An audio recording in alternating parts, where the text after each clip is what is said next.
my son would always like he would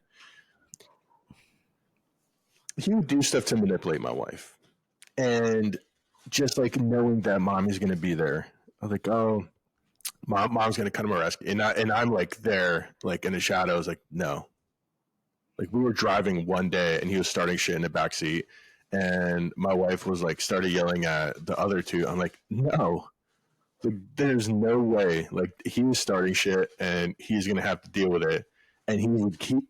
When my wife's around, he starts to huff and puff like crazy. Like I don't even know how to describe it.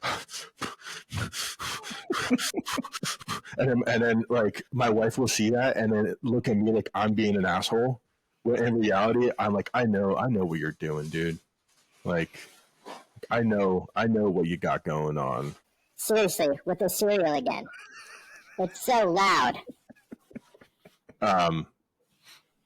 It's just wild. Like, so how do you handle that? Like,